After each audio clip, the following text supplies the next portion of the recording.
What's going on, guys? So if you are new to the TOEFL, I recommend that you don't watch this video. This video is specifically for students who know about the TOEFL writing and are stuck between the 18 to 23 range and just can't get their score up to the level that they need. I'm going to leave a link to a couple videos below that I strongly recommend from my friend Michael at TOEFL Resources. In this video, we're going to focus on two specific strategies that are going to help minimize the amount of points that you get reduced on your writing. The first thing we're going to do is talk about verb tenses. I'm going to show you the exact verb tense to use when you are writing an integrated essay. This is a mistake I see a lot of students make. I don't want you to get any points taken off because of the wrong verb tense. The second strategy we're going to talk about is editing your essay. Now, I'm sure that you know that you have time to go back and see if you made any mistakes in your essay. I'm going to show you how to do that the most efficient way possible so you reduce the amount of mistakes and the amount of points you get off. So, my name is Josh MacPherson. I am the head instructor at TST Prep, where our mission is simple: to help you get the TOEFL score you need as quickly and easily as possible. And today, we're going to talk about the TOEFL writing.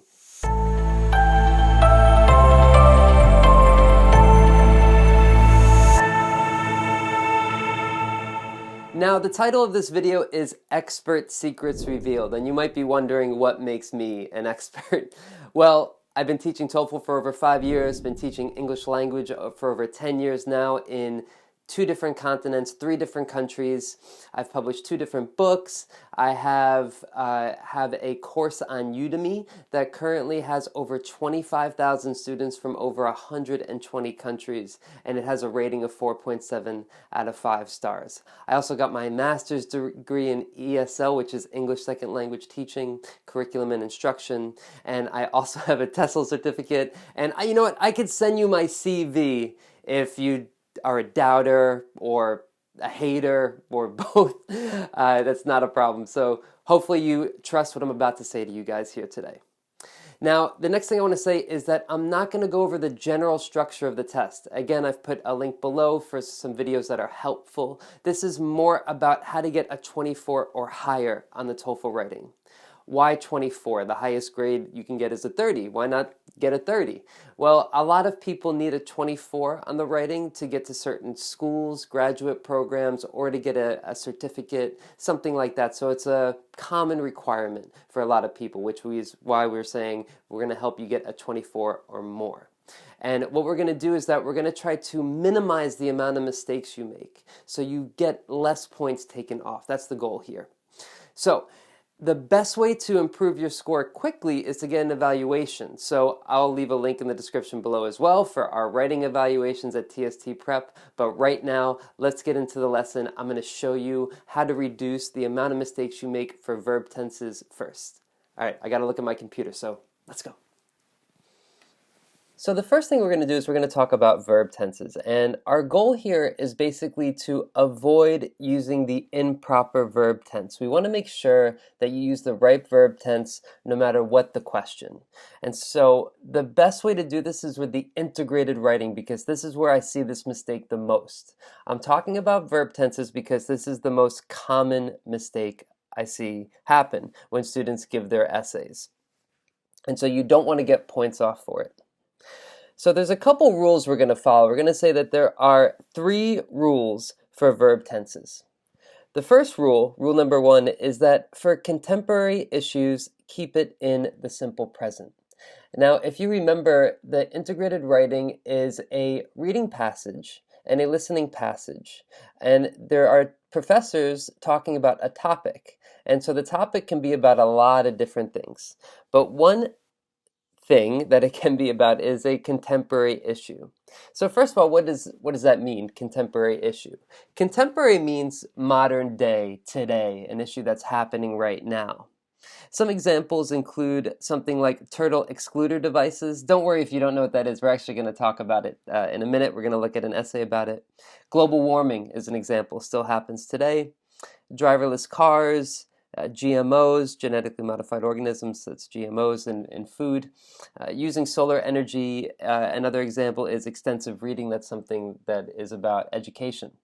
So these issues are things that are still happening today, pretty much. So when you get these types of passages and these type of issues, you're pretty much just always going to keep it in the simple present. What we're going to do is we're going to look at an example. So let's look at TST Prep complete test number 11 here. And I'm going to go to the integrated writing. And if you see here, the first passage here is about turtle excluder devices, TEDs. And basically, the reading passage author is writing how it's a good thing, basically, how turtle excluder devices, TEDs, are a good thing. They say they're designed to help sea turtles. They make sure fishermen use the turtle excluder devices, and now America controls it, so that these are not only beneficial but effective. And then the listening passage, they go against these ideas. If you want to see this passage in more detail, you can actually download this test for free if you go to tstprep.com, and you will see somewhere a free test. It'll say, probably on the top somewhere, it'll say free test, and you can download this test for free. Okay, so you see that, and then when it's time to write your essay, we have an essay that you can see. Most of your sentences are going to be in the simple present. So the reading and lecture are about the pros and cons.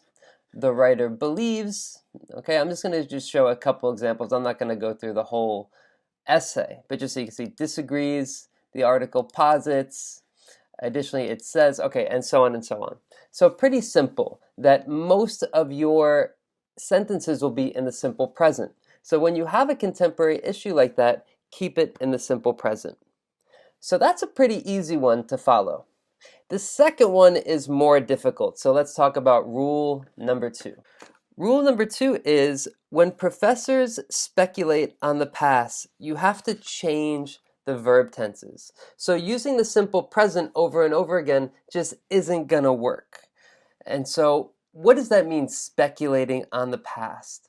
What that means is that they are making guesses about the past. And there's a good example in this of TST Prep complete test number 1.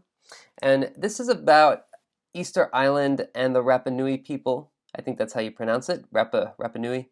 It's these guys here.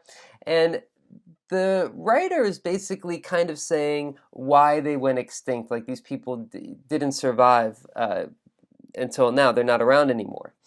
So they're thinking, well, one reason might be because of this, another reason might be because of this. And so you could hear it in my voice. I'm not using the simple present, right? I'm talking about this could have happened, this might have happened, and so on. So when you use that type of terms, you're going to have to repeat some of that in your essay. So you can't use the simple present all the time. And so the listening passage goes against these ideas, says this idea is probably wrong, this idea is probably wrong. And then when it's time for you to write, let's look at an essay here. And when it's time for you to write, we're going to look at, let's see here, we're going to look at this paragraph, this first body paragraph here. The author claims that the natives could have caused. This could have caused. This is a kind of complicated verb tense, but when you're speculating means taking a guess. When you're speculating about the past, when you're guessing about the past, this is called the past perfect modal tense. You say this might have happened, this could have happened. So the first sentence, the natives could have caused their own extinction. Right? Not the simple present. I have to say this past perfect modal tense. That's what this is called, the past perfect modal tense. And you see it come up in a couple of other sentences as well. They would have noticed the effects. Would have, we have here again, they would have been. Okay, so we have this called past perfect modal tense. And it's not always there, right? But it's there. So you have to be aware of it. So when you have an essay and passages where they're talking about the past and they're making guesses about the past, you have to use the past perfect modal tense, this is called. Could have been, might have happened, that it's that type of thing. I don't want to teach you everything about past perfect modal tense, but just want to show you this different type of tense that comes up. So you have to be aware of that. When you have a certain passage, you might have to change the verb tenses you use in your essay.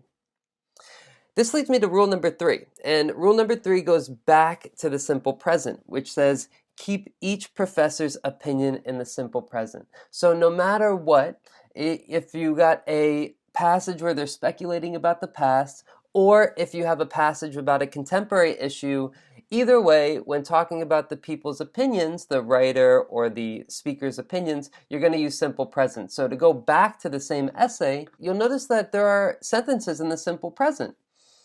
For example, the first sentence, the reading and the lecture are. The author of the reading believes.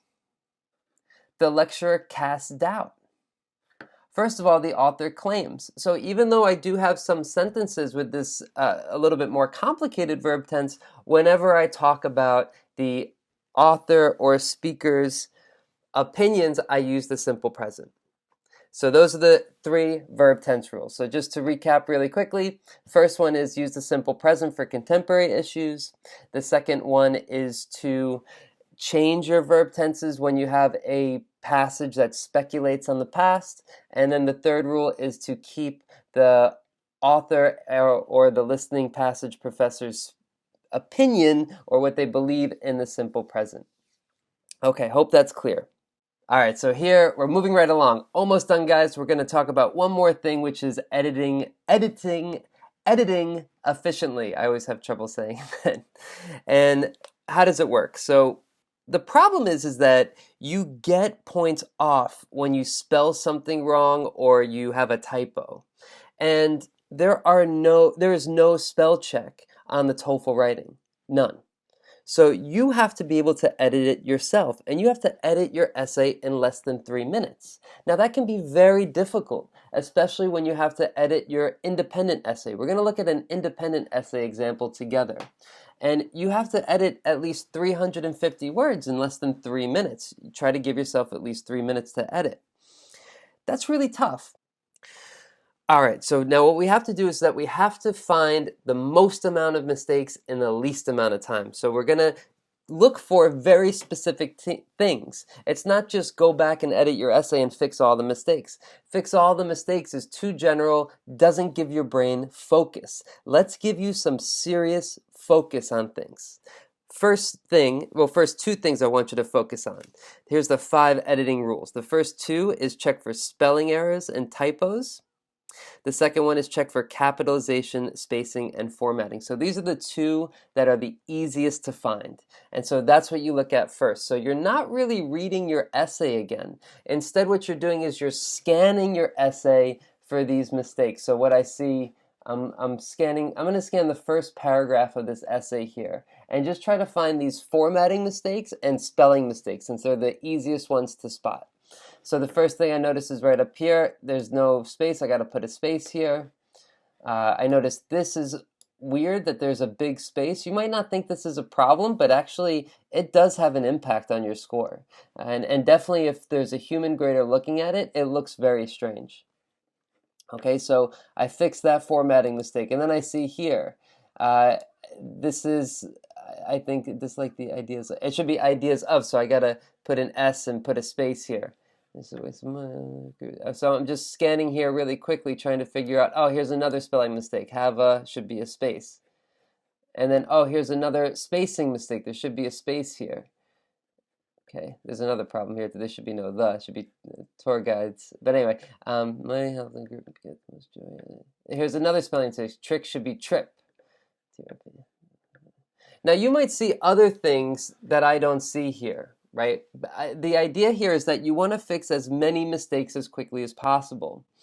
That I didn't time it there, but that probably took me about 30 seconds to do for one paragraph. So you would have enough time to scan your essay, fix the typos, and fix the spelling mistakes. So those are the first 2 most important things. Typos, spelling mistakes, and formatting. Sorry, that's the third thing. Formatting. When you have formatting, I mean like there's too much space, there's not a space, or you have a lowercase letter where there should be a capital letter, something like that. Those are pretty easy to spot.